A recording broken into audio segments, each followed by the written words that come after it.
Welcome to a real-world masterclass in power, the Bannon-Epstein tapes. 15 hours of a scripted PR public relations stunt. They even try to convince you people don't even care about Epstein's charges. They just hate him because he is rich. Epstein and Bannon knew the rules are for the powerless people. Why? Because those at the Trilateral Commission table make the rules. The game is rigged, but you already knew that. Steve Bannon is a political genius behind a 2016 Trump election win, in case you didn't know his pedigree.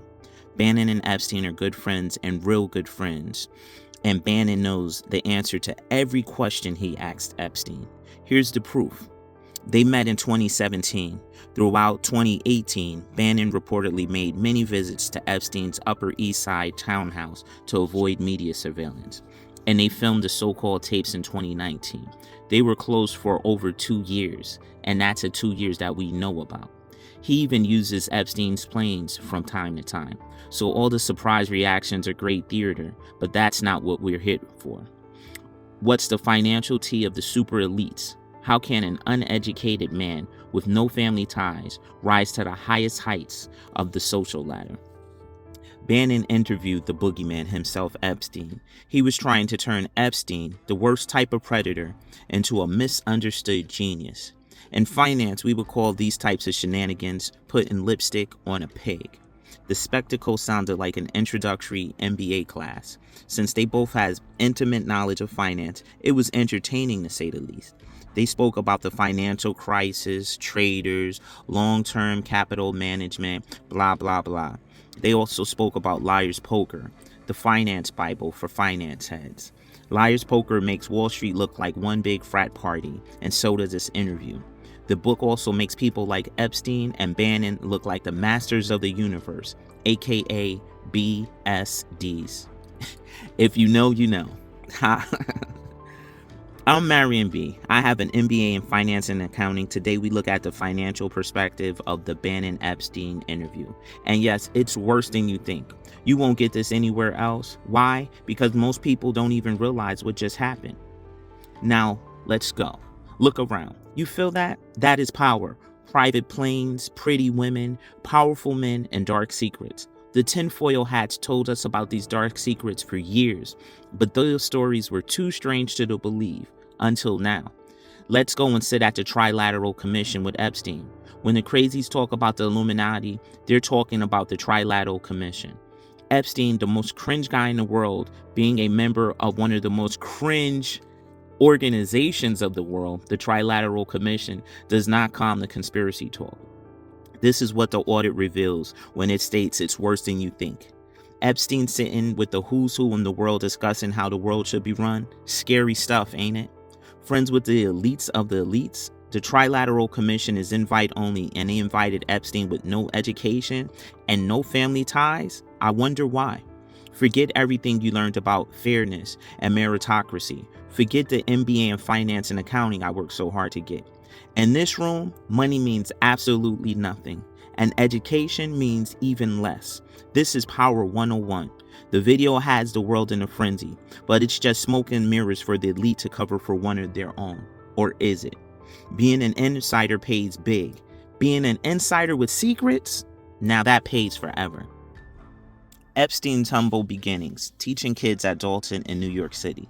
Epstein was ultimately fired for being creepy. No surprise there. Jeffrey Epstein taught physics at the elite Dalton school without a degree. How? Because he knew Donald Barr, the headmaster, the head of the elite kid school, father of the future Attorney General of the United States, Bill Barr. You know Bill, the guy who eventually oversaw the FBI? Pure coincidence, right? Some may argue that Donald Barr actually groomed Epstein. Let me explain.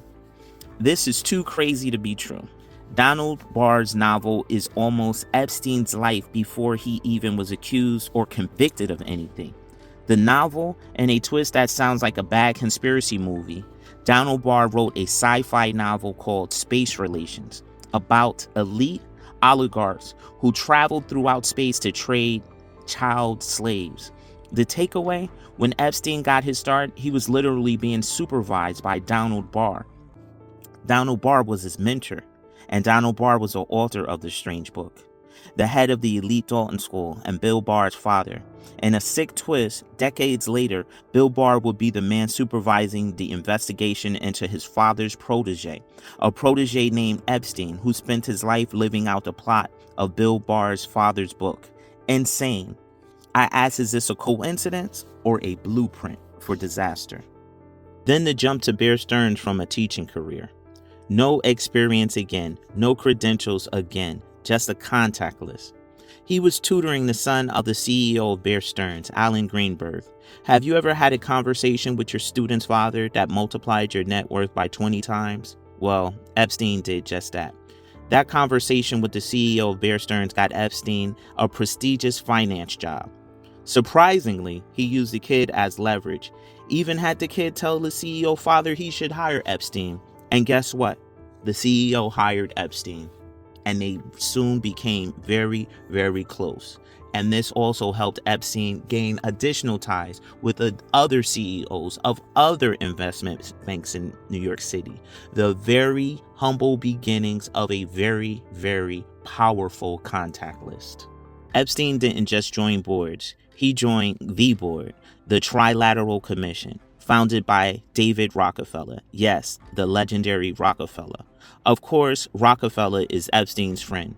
Everyone is Epstein's friend, from what we now know. There are millions of stories about how they met, but we now we know what made them so close, don't we?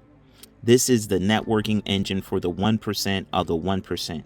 It's a members list of who's who of the people who actually run your life. Rockefeller's Trilateral Commission's logic is ice cold. This group is handpicked to run the world because they weren't exactly satisfied with how the world was currently running. The Tin Hats would call them the Illuminati. We call them a group too powerful to be ignored. According to the idea behind the group, politicians are just temporary employees on a 4-year lease. They're not so important. The important people, the royal families, the big businesses, they have about a 20-year horizon. So those are the people that we should focus on. And also, they're not elected officials, so we can influence them a little more. They provide the stability, which is a polite word for the control. Do you really think your vote matters more than a 20-year plan hatched over $1,000 stake? Epstein sat with powerful people like Larry Summers and Rockefeller because he was the fixer. He wasn't there for money. He was there because he owned the social circle's secrets. He was the power player at the table, even though some of the people had 100 times his wealth. Epstein networked with the Titans. He knew that access was everything. Epstein knew that in the global hierarchy, a photo with the president is worth more than a PhD from MIT. He didn't just manage money, he managed the egos of the most powerful men on earth. Epstein knew their game better than them. Impressive. Social aptitude was Epstein's game, but at the highest level. He also had played both sides of the political game, like a grandmaster plays chess. On one hand, you had Donald Trump. They were Palm Beach brothers, scouting the same social circles. Epstein was a frequent guest at Mar-a-Lago, and Trump once called him a terrific guy who liked beautiful women on the younger side. On the other hand, you had Bill Clinton. Epstein flew the former president around the world on the Lolita Express for the Clinton Foundation. Think about the leverage that gave him. If you're a billionaire and you want to feel important, who do you call? Another billionaire? No, you call the guy who can put you on a private jet with the president. Power over wealthy individuals is something that the wealthy just can't purchase. He used Trump to get to the New York, Florida real estate elite and Clinton to get to the global philanthropic site. He was a connective tissue between the guys who owned the buildings and the guys who ran the countries. Every time Epstein was seen with a Titan, his asking price went up. He wasn't Jeffrey Epstein from Coney Island anymore. He was a gatekeeper to the gods, the master of the universe. He used these relationships to suck in on other high net worth individuals who were desperate to sit at the big table. They gave him their money not because his returns were great, but because they wanted to be invited to the same parties as the men in the suits. And then there was those who heard Epstein could get them, let's say, anything they wanted.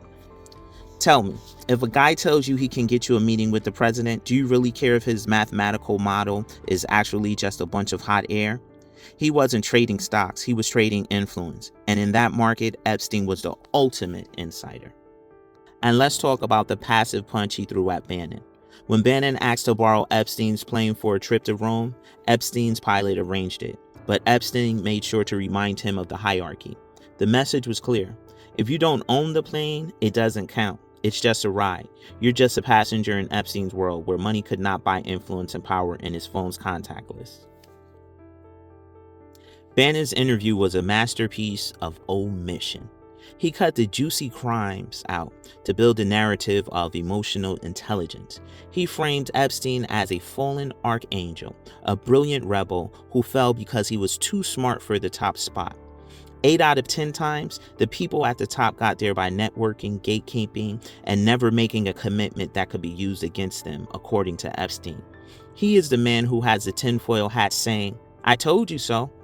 Epstein's final defense, the indifference of money. He argued that a mother's love is so strong that if she knows her child was saved with the money of a tier 1 predator, she wouldn't care.